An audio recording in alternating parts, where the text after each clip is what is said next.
Μια φορά εκείνον καιρό ήταν ένας τυφλός, ο Ζωζέφ, που ζούσε με την αδερφή του σε μια καλύβα. εκεί που τελείωνε το δάσος.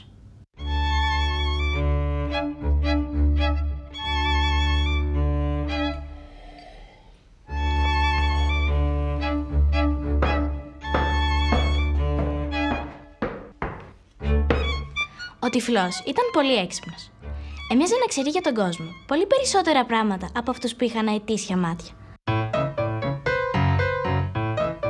Συνηθίζει να κάθεται έξω από την καλύβα του και να μιλάει με περαστικούς.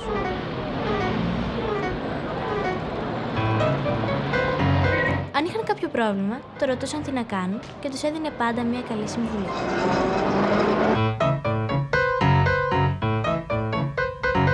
Και όταν του έλεγαν «Τυφλέ, πώς γίνεται και είσαι τόσο σοφός?»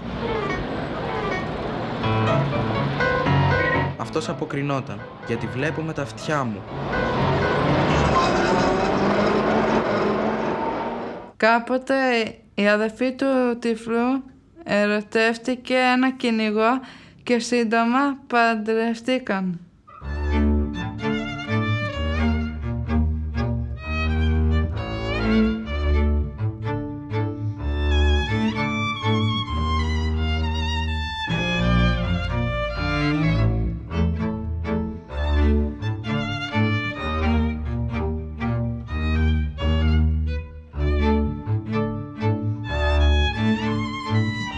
Και όταν τελείωσε η γαμήλια τελετή, ο κυνηγός έφυγε να ζήσει με τη νέα του γυναίκα στη καλύβα.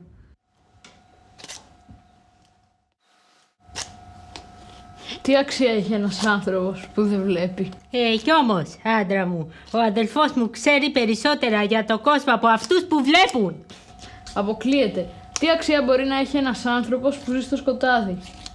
Κάθε μέρα, ο κυνηγός πήγαινε στο δάσος με παγίδες, ακόντια και βέλη και κάθε βράδυ που γύριζε στο χωριό... Καλησπέρα σας. Σε παρακαλώ, άφησέ με να έρθω μαζί σου για κυνήγι στο δάσος. Τι μπορεί να κάνει ένας άνθρωπος που δεν βλέπει? Κι έτσι περνούσαν οι μέρες, οι εβδομάδες και οι μήνες και κάθε βράδυ ο τυφλός έλεγε. Σε παρακαλώ, άσε με να έρθω για κυνήγι αύριο. Και κάθε βράδυ ο κυνηγός κουνούσε το κεφάλι. Λυπάμαι. Κάποια άλλη φορά. Αλλά ένα βράδυ ο κυνηγός είχε κέφια. Γύρισε σπίτι με καλό κυνήγι. Μια χοντρή γαζέλα. Είδες γυναίκα τι έφερα σήμερα? Μπράβο άντρα μου, είσαι σπουδαίος κυνηγός. Μπράβο σου, είσαι πολύ άξιος. Όταν τέλειωσε το πλούσιο γεύμα, ο κυνηγός γύρισε στον τυφλό και του είπε. Λοιπόν, Ζωζέφ, αφού το θες τόσο πολύ, αύριο θα έρθεις μαζί μου στο κυνήγι. Ευχαριστώ, δεν θα σε επιβαρύνω. Κι έτσι, το επόμενο πρωί ξεκίνησαν μαζί για το δάσος. Ο κυνηγός με τις παγίδες του, τα ακόντια και τα βέλη, οδηγώντας τον τυφλό με το χέρι στο μονοπάτι ανάμεσα στα δέντρα. Περπατούσαν επί ώρες.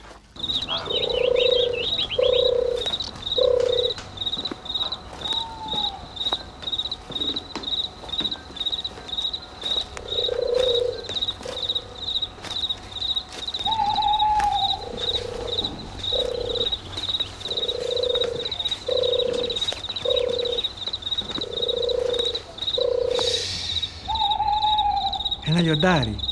Πού? Δεν βλέπω τίποτα. Υπάρχει ένα λιοντάρι εδώ. Αλλά δεν πειράζει. Έχει φάει και κοιμάται βαθιά. Δεν θα μας πειράξει. Προχώρησα στο μονοπάτι και πράγματι εκεί ήταν ξαπλωμένο κάτω από ένα δέντρο ένα μεγάλο λιοντάρι. Μόλις το προσπέρασαν, ο κυνηγός ρώτησε. Πώς ήξερες για το λιοντάρι? Γιατί βλέπω με τα αυτιά μου. Επί ώρες συνέχιζαν και κάποια στιγμή ο τυφλός τράβηξε το χέρι του κυνηγού. Ένας ελέφαντας. Είναι ένας ελέφαντας μέσα σε μια λίμνη. Δεν θα μας πειράξει. Προχώρησαν στο μονοπάτι και εκεί σε μια λίμνη ένας ελέφαντας έριχνε λάσπη στην πλάτη του. Μόλις τον πέρασαν... Πώς ήξερες για τον ελέφαντα? Γιατί βλέπω με τα αυτιά μου. και συνέχισαν βαθιά μέσα στο δάσος, μέχρι που έφτασαν σε ένα ξέφωτο. Εκεί είπε ο κυνηγός: Εδώ θα αφήσουμε τις παγίδες μας. Κι έτσι έστησε τη μία παγίδα και ύστερα και την άλλη. Όταν και οι δύο παγίδες ήταν έτοιμες, ο κυνηγός είπε πάλι: Θα έρθουμε αύριο να δούμε τι πιάσαμε. Και μαζί πήραν το δρόμο για το χωριό. Το επόμενο πρωί ξεκίνησαν πάλι για το δάσος. Έλα, δώσε μου το χέρι σου. Όχι, τώρα ξέρα το δρόμο. Ο τυφλός βάδιζε μπροστά αυτή τη φορά και το πόδι του δεν πιάστηκε ούτε σε μια ρίζα δέντρου. Δεν έχασε ούτε μια στροφή. Περπατούσαν μέχρι που έφτασαν στο ξέφωτο βαθιά μέσα στο δάσος όπου είχαν στήσει τις παγίδες.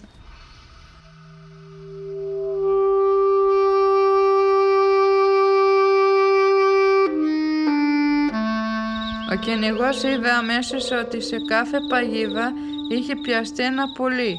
Στη δική του παγίδα ήταν ένα μικρό γκρι πουλί, ενώ εκείνο που είχε πιαστεί στη παγίδα του τυφλού ήταν ένα πανέμορφο πουλί με φτερά πράσινα, βαθικόκκινα και χρυσαφιά. Περίμενε εδώ. Πιάσαμε και δύο από ένα πουλί. Πάω να τα φέρω. Και ο κυνηγός κατευθύνθηκε στις παγίδες και στο δρόμο σκεφτόταν: Ένας που δεν βλέπει δεν θα καταλάβει τη διαφορά. Θα κρατήσω για μένα το μεγάλο και θα δώσω σε εκείνον το μικρό. Κι έτσι έδωσε στον τυφλό το μικρό γκρι πουλί και κράτησε για τον εαυτό του το όμορφο πουλί με τα πράσινα βαθικόκκινα χρυσαφένια φτερά. Και ο τυφλός πήρε στα χέρια του το μικρό γκρι πουλί και ξεκίνησαν για το σπίτι. Περπατούσαν επί ώρες.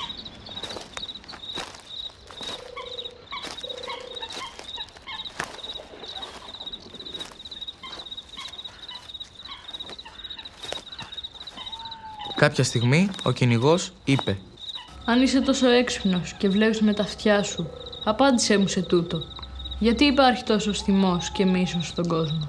Γιατί ο κόσμος είναι γεμάτος από ανθρώπους σαν και εσένα, που παίρνουν ό,τι δεν τους ανήκει.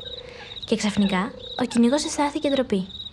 Πήρε το μικρό γκρι πουλί από τα χέρια του τυφλού και του έδωσε το όμορφο πράσινο βαθικόκκινο χρυσαφί. Συγγνώμη. Και περπατούσαν και ο κυνηγός είπε: Αν είσαι τόσο έξυπνος και βλέπεις με τα αυτιά σου, απάντησέ μου στο εξής. Γιατί υπάρχει τόση αγάπη και ευγένεια στον κόσμο? Γιατί ο κόσμος είναι γεμάτος από ανθρώπους σαν και εσένα, που μαθαίνουν από τα λάθη τους. Περπάτησαν κι άλλο μέχρι που έφτασαν σπίτι. Και από εκείνη την ημέρα, αν ο κυνηγός άκουγε κάποιον να ρωτά: Τυφλέ, πώς γίνεται και είσαι τόσο σοφός? Έβαζε το χέρι του γύρω από τους ώμους του τυφλού και έλεγε: Γιατί βλέπει με τα αυτιά του και ακούει με την καρδιά του.